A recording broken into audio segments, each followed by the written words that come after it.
आज मराठी साहित्य परिषद शाखा कोल्हापूर आणि वारणा सत्कार संवर्धन मंडळाच्या वतीने गुणवंतांचा सत्कार यशवंतांचं कौतुक होत आहे आणि त्या निमित्ताने तो उपस्थित असलेले विचारपीठावर असलेले आणि समोर बसलेले सर्व मान्यवर, खरं म्हणजे कार्यक्रमाला बराच वेळ झालेला आहे, तुम्हाला भूक लागलेली आहे आणि काय मुलं हळूच खिशातून सॅक मधून खायला काढून लेग्स वगैरे खातायत, मी बघतोय मगाचपासून. तुम्ही आपला अंग मोजायला लागला, आता हा झाला हा झाला, आता हे जर झालं म्हणजे एकदा मोकळं झालं आणि ती तुमची भावना मी लक्षात घेतो. पण खऱ्या अर्थानं एखाद्याचं कौतुक करायला आणि एखाद्याला पाठबळ द्यायला त्या संघर्षातून उभा राहिलेला कोणीतरी माणूस येतो, त्यावेळेला त्या संघर्षाला, त्या कर्तृत्वाला खऱ्या अर्थाने झळाळी येते. आणि म्हणूनच कुरळ पोलीस स्टेशनचे PSI साहेब आदरणीय पाटील साहेबांच्या हस्ते तुमचा सत्कार होणार आहे, हे निश्चितपणाने अत्यंत गौरवाचं. आणि त्याचबरोबर आज या महाराष्ट्रातील एक नामवंत साहित्यिक, कादंबरीकार डॉक्टर श्रीकांतजी पाटील यांच्या काळीज कळा या कादंबरीचं प्रकाशन हे झालेलं आहे. खऱ्या अर्थानं मराठी साहित्य परिषदेच्या वेगवेगळ्या राज्यभर शाखा आहेत मित्रांनो, परंतु त्या काय काम करतात आणि किती धडपडून काम करतात हे राज्यभर कार्यक्रमाच्या निमित्तानं मी बघत असतो. प्रत्येकाचं योगदान मोठं असतं, परंतु या भागामध्ये आदरणीय जाधव सर असतील, आदरणीय चंद्रकांतजी निकाडे सर असतील, आदरणीय जमादार मॅडम असतील, हे सगळेजण अत्यंत चांगल्या पद्धतीने काम करत आहेत आणि तुम्ही सगळेजण त्या पद्धतीने सहभागी होत आहे. आता 2 मुलींनी इतकी छान भाषणे केली, म्हणजे पुरस्कार सुद्धा सत्कार सुद्धा आम्ही अत्यंत गुणवान व्यक्तींचे करतो हे तुम्ही दाखवून दिलेलं आहे. आता ती एक दीदी आणि दुसरी कुठं बसलेले. मग प्रमुख पाहुणे आल्यानंतर असे भाषणं ठेवायचे नसतात बरं का तर पाहुण्यांना वाटत असतं आपणच खूप छान बोलतो आणि त्यांच्या पुढे जर अशी मुलं उभा केली तर म्हणजे आपल्या मुलगीला बघायला आल्यानंतर आपण काय करतो की शेजाऱ्याकडून ग्लास नसले तर ग्लास आणतो ना आपल्या दिदीला बघायला आल्यावर. फॅन नसेल तर फॅन आणतो, टीपॉय आणतो आणि आपलं घर एखाद्या सेट सारखं रामजी फिल्म सिटी सारखं सजवतो. पण एक गोष्ट काय करतो, आपल्या दिदीपेक्षा देखणी मुलगी गल्लीतली तिथं येऊ देत का तर आपली दिदी सोडून तिलाच कोणतं पसंत करायचं म्हणून. तसं वक्त्यापेक्षा प्रस्तावित करणारे, अशी भाषण करणारी मुलं पुढे आणली तर नवशिका एखादा प्रमुख पाहुणा गळून जायचा.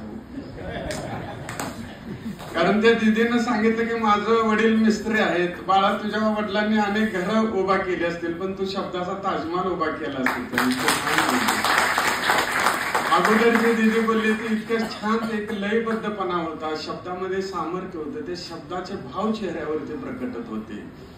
म्हणजे भाषण कशासाठी असतं, साहित्य कशासाठी असतं हे जर आपल्याला समजलं तर ह्या उपस्कारांना महत्व आहे. कारण आज जाधव सरांना इतक्या पोटतिडकीनं वाटतंय की हे सगळं मुलांना मिळावं, मग कुणाला तरी द्यायचं. ही स्पर्धा अशी आहे की कुणाला तरी द्यायची म्हणून दिलेलं असतंय. पहिला कुणाला त्याचा तर येणार आहे, दुसरा कुणाचा तरी येणार आहे. याचा अर्थ ती स्पर्धा यशस्वी झाली अशी आयोजकांना वाटत नसतं, तर तितकंच कसदार व्यक्तिमत्व पुढे आलं पाहिजे. कारण आशेच्या अग्नीत कोळशाप्रमाणे जळणारे अनेक जण असतात, परंतु सोन्याप्रमाणे पहिल्यापेक्षा जास्त उजळून निघणारे काही मोजके असतात. आणि मग सोन्याला गुलाबाचा सुगंध अशी योग्यता होते आणि सोन्याला गुलाबाचा सुगंध अशी योग्यता निर्माण होणाऱ्या मुलांचा इथं सत्कार होतो, याचं खऱ्या अर्थानं कौतुक. कारण साहित्य त्या पद्धतीनं काम करत असतं, साहित्य त्यासाठी झटत असतं. आता या परिसरातील ग्रंथालय असतील, बाबासाहेबचे कावळे सर इथं काम करतायत, ज्यांचा सत्कार झाला ते भगवानरावजी शेवडे सर काम करतायत, गोनकी परिसरामध्ये सर्जेरावजी मोरे सर काम करतायत. बाळानं ही माणसं काम करतायत त्यावेळेला असा तुमच्या डोळ्यासमोर येत असेल, आम्ही स्वतः लायब्ररीमध्ये काम करतोय. तुम्हाला वाटत असेल की खूप छान तिथं पगार मिळत असतील, खूप छान चांगल्या सुविधा असतील, पण या महाराष्ट्रातला एकही ग्रंथपाल असा नाही की तो फक्त ग्रंथपालाच्या पगारावर जगतो मित्रांनो. त्याच्या घरातलं लाईट बिल, त्याच्या घरातले साधे केबलचे बिल किंवा साधे फोनची बिल सुद्धा त्या पगारामध्ये भागवत नसताना या महाराष्ट्रातल्या एकाही ग्रंथपालाने आजपर्यंत आत्महत्या केली नाही. हे सगळ्यात मोठं यश या पुस्तकाच्या सानिध्यात. या पुस्तकाच्या सानिध्यात एक प्रकारची ऊर्जा असते, एक प्रकारचं समाधान असतं आणि त्यातूनच वाचून एखादा बबलू वडर सारखा या महाराष्ट्राला एक नवा कवी आज मिळालेला आहे. हे सगळ्यात मोठं कौतुक या परिसरात आणि साहित्याचं की आपण कशासाठी, का तर सातत्यानं म्हटलं जातं की जगणं म्हणजे सर्व नाती जपणं, विश्वासास पात्र राहणं, आपल्या समोर येणाऱ्या प्रत्येक व्यक्तीचा शक्य तितका आदर करणं, त्यांच्या आयुष्यात सुख वाढवणं म्हणजे जीवन होय. या सुसंस्कृत जीवनाचा अंगीकार करायचा असेल तर सकस माणसाची आणि सकस साहित्याची संगत असणं नितांत गरजेचं आहे. सकस माणसांची संगत आपल्याला रस्त्यामध्ये मिळत असते, जाता येता माणसं सकस भेटत असतात, परंतु सकस माणसाच्या साहित्यानं जर संगतीनं जर माणसं समृद्ध होत असती तर या परिसरातील मोठमोठे विद्वान आहेत, मोठमोठे राजकीय नेते आहेत, त्यांच्या आजूबाजूला वावरणारे लोक सुद्धा विद्वान म्हणून फिरली असते. विद्वान म्हणून फिरायचं असेल तर आपल्याला ग्रंथालयामध्ये गेलं पाहिजे, पुस्तकामध्ये घेतलं पाहिजे. निश्चितपणाने आज ही जी कादंबरी आहे काळीज काळा मित्रांनो, ती आज ज्या लायब्ररीमध्ये तुम्हाला मिळेल तिथं घ्या, विकत जिथं मिळेल तिथं घ्या, कारण ही कादंबरी मराठी साहित्यातली एक सगळ्यात मोठा मापदंड आहे असं माझं प्रामाणिक मत आहे. कारण मी ही दोनदा वाचलेली आहे. एक मुलगी ज्या वेळेला तिचं लग्न करायचं आहे, पैसे कमी पडतायत आणि आपली आर्थिक परिस्थिती नाही, रामा नावाच्या एका शेतकऱ्याची मुलगी ती कुणाला तरी द्यायची म्हणून बहिणीचा एक मुलगा आहे जो अकर्तृत्ववान आहे, जो समाजामध्ये प्रतिष्ठा मिळवलेली नाही आणि दुसऱ्याच्या भावावरतीच्या जीवावरती घरामध्ये करून खातोय, त्याला फक्त आपली मुलगी दिली जाते. कारण ती अशी अट घालते की जर माझ्या मुलाला तू मुलगी दिली नाहीस तर मी तुझ्या संपत्तीतली निम्मी वाटणी मागेल. मग जर तिला निम्मी संपत्ती दिली तर आपण जगायचं कसं, म्हणून मुलगी स्वतःहून म्हणते की मी लग्नाला तयार आहे. आणि ज्या वेळेला ती तिथं जाते त्यावेळेला तिला कळतं की मी एका कथेत वारंवार सांगतो की अपुऱ्या वयात आणि कमी शिक्षणात लग्न झालेली मुलगी म्हणजे एक फटकी चिंदी असते. ती गरज नसताना कुठल्या कोपऱ्यात पडली याची जगाला फिकीर नसते. या जगात कुठल्याही मुलगीला कितीही श्रीमंताच्या घरात दिलं तर ती स्वयं आर्थिक सक्षम नसेल, ती स्वयं विचाराने समृद्ध नसेल तर त्या घरामध्ये फक्त ती एक इव्हेंट म्हणून इकडे तिकडे फिरत असते. कोणत्याही कार्यक्रमात चांगल्या साड्या घालून मिरवण्यापुरती मर्यादित राहते आणि कार्यक्रम झाल्यानंतर घरातली एक मोलकरीण हक्काची म्हणून जगते. म्हणून आपल्याला शिकलं पाहिजे बाळांनो, यासाठी हा पुरस्कार, यासाठी हे सगळं. आणि या कादंबरीमध्ये पानापानामध्ये आदरणीय श्रीकांत पाटील सरांनी तेच सांगितलेलं आहे. आणि सगळ्यात महत्वाचं म्हणजे संवाद फक्त ग्रामीण लिहून संपूर्ण कादंबरी प्रमाण भाषेमध्ये लिहिणारी काही मोजकी लोक आहेत, ज्याला मग प्रांताची मर्यादा येत नाही, भाषेची, लोककलेची, लोकसंस्कृतीची, ह्या सगळ्या गोष्टी माझ्यापेक्षा निकाडे सरांनी त्याच्यावर खूप अभ्यास केलेला आहे, मॅडमने केलेला आहे. तर ह्या सगळ्याची बंधनं पार करून एखादी कादंबरी लोकप्रिय होते, ते सगळे गुण या कादंबरीमध्ये आलेले आहेत. बाळांनो, मी तुम्हाला एक साधा प्रश्न विचारतो. ज्या वेळेला एखादी आई आपल्या बाळाला घेऊन एखाद्या घरामध्ये जाते आणि तिथे जाऊन त्या बाळाला नेऊन बसवते आणि तिथली लोक म्हणतात की चहा ठेवते, आणि ज्या वेळेला ती महिला चहा ठेवायला जाते त्यावेळेला तो मुलगा चालत चालत चालत जातो आणि फ्रीज उघडतो. त्यावेळेला त्या बाळाची आई बसलेली असते, तिचं लक्ष चहाच्या भांड्याकडे असतं का फ्रीज कडे असतो? मोठ्याने सांगा मला. बरोबर आहे? म्हणजे तिचं लक्ष असतं आपलं बाळ काय करतंय, मग ती त्याला नजरेनं खुणवते, खाली बस खाली बस. बरोबर बरोबर का? पण पोरगा ऐकतंय का? पोरग पुन्हा ते आईस्क्रीम फ्रीज मधलं काढायला लागतं. त्यावेळेला मम्मीला कळतं की ही बापावर गेलंय, ही खुणवून ऐकणार. पप्पा शेजारी बसली तुम्ही नाही म्हणता, हे बापावर गेलंय, हे खुणवून ऐकणार नाही. म्हणून ती काय म्हणते की तू खाली बस. त्यावेळेला ती महिला काय म्हणते हो? ती महिला म्हणते असू दे, लहान बाळ आहे म्हणून त्याला त्यातला केक काढून देते, आईस्क्रीम काढून देते, ते खात. पुन्हा चहा द्यायला लागल्यानंतर त्या बाळाची मम्मी म्हणते आता त्यानं थंड खाल्लेलं आहे, आता त्याला चहा द्यायला नको. त्यावेळेला त्या घरातली बाई म्हणते, ती महिला म्हणते की लहान बाळ आहे असू दे. मग त्याने कप फोडला तरी त्याला काय म्हणत.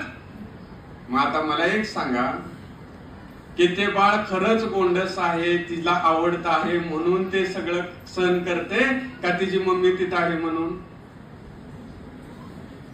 मोठ्यानं सांगा. मम्मी तिथं आहे म्हणून.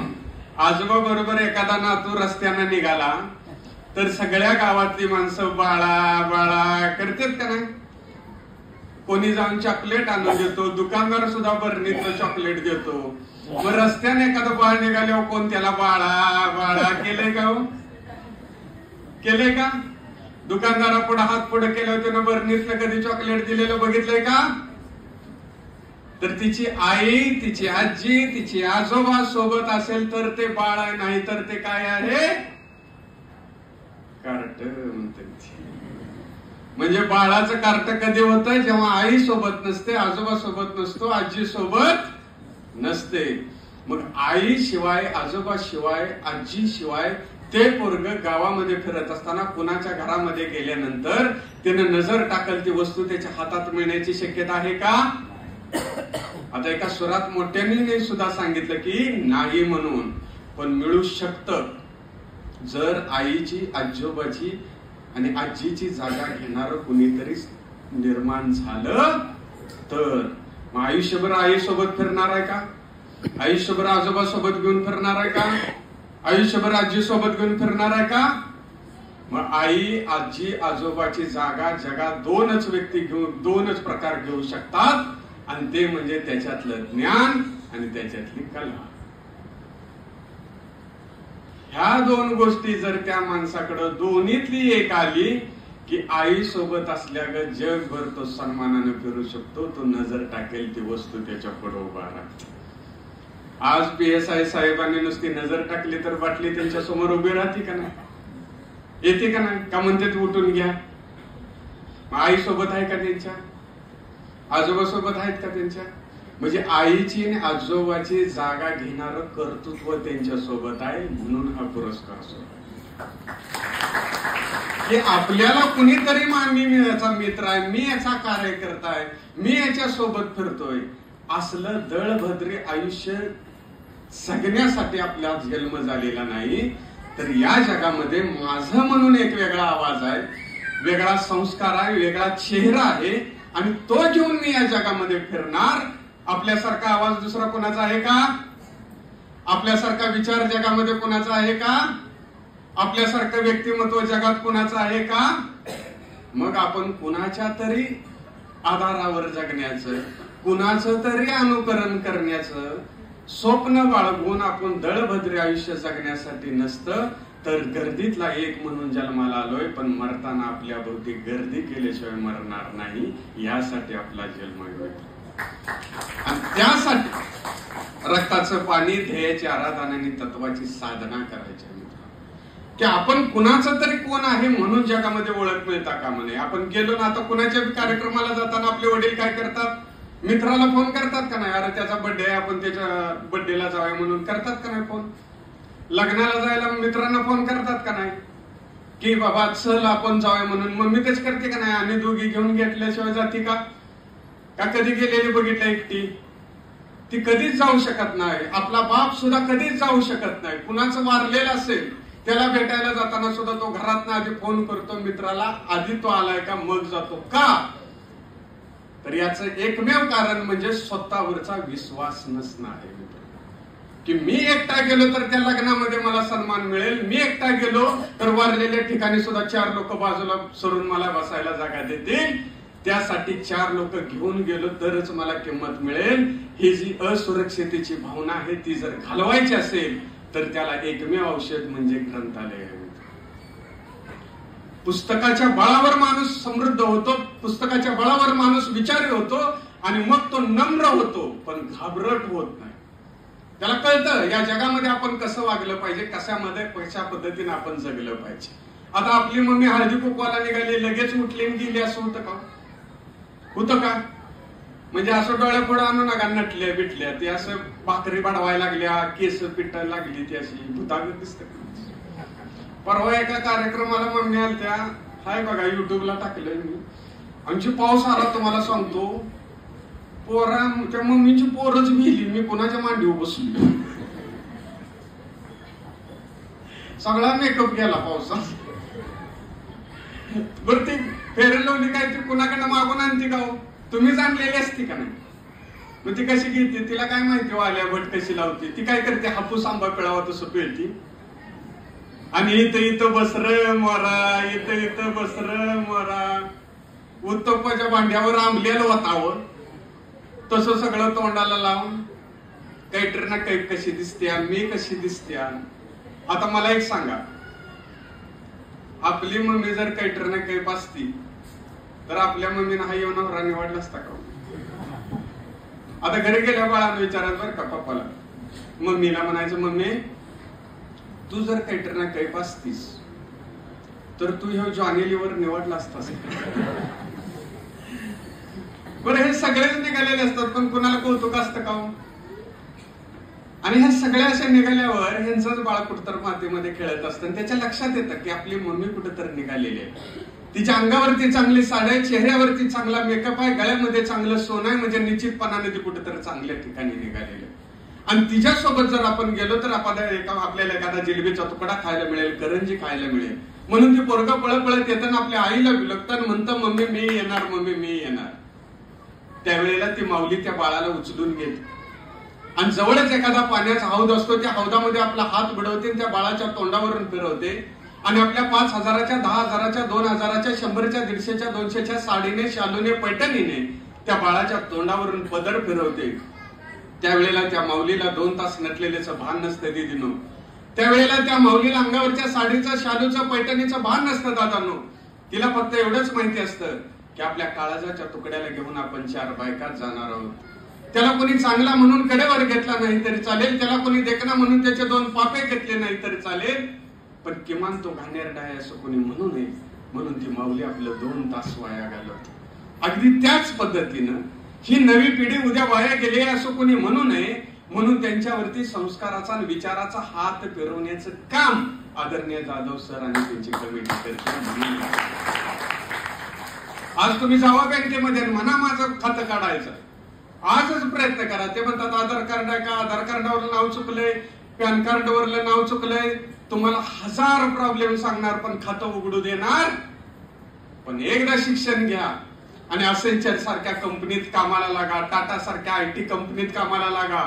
ज्या दिवशी तुमचं ट्रेनिंग सुरू होतं, ऑर्किड हॉटेल सारख्या 5 स्टार हॉटेलमध्ये तुमची सोय केली जाते तिथं ट्रेनिंगला, आणि ती रूम दिलेली असते आणि त्या रूम मध्ये मुलं बसतात, 20, 21, 22, 23, 24, 25 वर्षाची तुमच्यासारख्या मुली तिथं रूम मध्ये बसलेले असतात आणि बाहेर वेटिंग रूम मध्ये बसलेले असतात आणि ते आत एक कार्ड पाठवतात की आम्ही नॅशनलाइज बँकेचे अधिकारी आहोत आणि आम्हाला एक 5 मिनिटं तुम्हाला भेटायचं. आणि ती माणसं ज्या वेळेला आत येतात त्यावेळेला 25-24 वर्षाच्या मुलीला म्हणतात, मॅडम ते खाली बसा म्हटलं तरी बसत नाहीत आणि ते म्हणतात आम्ही तुमचं आमच्या बँकेत खातं उघडून देतो. मग ती म्हणते माझ्याकडे आधार कार्ड नाही, माझ्याकडे पॅन कार्ड नाही, काही अडचण नाही, तुमच्या घरातल्यांचा नंबर द्या, आम्ही व्हॉट्सअपला घेतो, त्याचे झेरॉक्स काढतो, तुम्ही फक्त सह्या करा. आणि मग पासबुक नॅशनलाइज बँकेचं त्या हॉटेलमध्ये आणून दिलं जातं आणि 15 दिवसात 20-22 लाखाची गाडी एखादी कंपनी तिथे घेऊन येते आणि सांगते मॅडम जरा आमच्या गाडीची ट्रायल घ्या. हे सारं कर्तृत्व विद्वत्तेच्या बळावर असतं, हे सारं कर्तृत्व स्वतःच्या हिमतीच्या बळावर असतं. ज्या वेळेला लग्नामध्ये तुम्ही जाता त्यावेळेला तांदूळ वाटणाऱ्या मुली असतात, बघितल्या ना तुम्ही, असतात का नाही, ते लिपस्टिक वगैरे लावून छान छान नटलेल्या, किती छान नटलेल्या असतात का नाही. त्यांना एकदा विचारा तुम्ही, त्यांना म्हणा ती ज्या वेळेला तांदूळ वाटेल त्यावेळेला विचारायची की दीदी हे लग्न कुणाचं आहे का. त्यातली एकही मुलगी सांगू शकत नाही की ह्या मुलाचं नाव काय आहे, मुलीचं नाव काय आहे, हे कोणत्या गावचे आहेत. त्यांना 1000 रुपये मिळतात एका लग्नाला तांदूळ वाटायला. किती रुपये मिळतात? मग 1000 रुपये देऊन ती मुलगी नवऱ्या मागे फिरते, 1000 रुपये देऊन ती मुलगी तांदूळ वाटते, 1000 रुपये देऊन ती अत्तर मारते. आपण सुद्धा गावामध्ये राहिलो, घरामध्ये राहिलो तर आपल्याला सुद्धा शेजा पाजारी माझी दीदी म्हणतात. आपल्या वडिलाला आपण ड्रेस आणायला लावतो, आपल्या मम्मीला आपण वेणी घालायला लावतो, आपल्या दादाला आपण मेहंदी काढायला लावतो, आपल्याला त्या पुढल्या गाडीत बसवतात आणि लग्नात नेतात. आज एकाचं लग्न आहे तर उद्या एकाचं बारसं आहे. 1000 रुपयाच्या मुलीचं काम फुकट हा समाज आपल्याकडे करून घेतो. म्हणून या वयामध्ये आपण 4 भिंतीच्या लायब्ररीमध्ये घालवायची, पुस्तकाचं पान आपल्या डोक्यामध्ये घ्यायचं, एखाद्या स्पर्धा परीक्षेमध्ये आपलं नाव काढायचं. ज्या वेळेला लग्नामध्ये आपली आई जाते, जेवायला बसते, त्यावेळेला आईकडे एकदा बघा बाळांनो. पंचपक्वानाचं ताट असतं, त्या आईला वाटत असतं, त्या पाहुण्यांना वाटत असतं, त्या लग्न मालकाला वाटत असतं हे पंचपक्वानाचं ताट आहे आणि यामधलं जेवण मिळाल्यानंतर हे महिला खुश होतील. पण ज्या वेळेला आपली आई ती खास एक तोंडात घालते ना, त्यावेळेला त्या आईला वाटतं की हे श्रीमंत आहेत म्हणून हिने लग्न असलं छान केलं, माझ्या मुलीच्या लग्नात शिरा भात तर मी घालेन. ज्या वेळेला एखादीचं डिजिटल बघते त्यावेळेला आई म्हणते की माझ्या गरीबाच्या पोटाला का मुलगी दिलीस, मी माझी मुलगी अशी फिरेल का. 50 तोळ्याचं घंटन घालून, 50 तोळ्याचं सोनं अंगावर घालून एखादी महिला जर निघाली तर आईला आपल्या वाटत नाही बाळांनो की असं सोनं माझ्या अंगावर असावं. तिला वाटतं की ह्याच्यापेक्षा फटकं माझ्या अंगावर आलं तरी चालेल, पण माझी मुलगी अशी 50 लाखाच्या गाडीत आणि 5 तोळ्याचं घंटन घालून करली पाहिजे. ज्या दिवशी आपण अधिकारी होऊ, ज्या वेळेला आपण IT कंपनीमध्ये, नामवंत कंपन्यांमध्ये लागू, करोडोचं पॅकेज घेऊन आपल्या 7 पिढ्याचा उद्धार करू, त्यावेळेला आई आपली परमेश्वरासमोर उभी राहील आणि म्हणेल बरं झालं माझ्या पोटाला मुलगी दिलीस, त्यासाठी जगायचं, त्यासाठी आपल्याला जगायचं आहे. आणि त्यासाठीच या पद्धतीचे कार्यक्रम असतात, यासारखे सन्मान सोहळे असतात. आपण जीवनामध्ये स्वतःच अस्तित्व घडवायचं असेल तर आपल्याला प्रत्येक गोष्ट एन्जॉय म्हणून बघता कामा नये. आपल्याला प्रत्येक गोष्ट ही शिकवणीच्या माध्यमातून शिकली पाहिजे.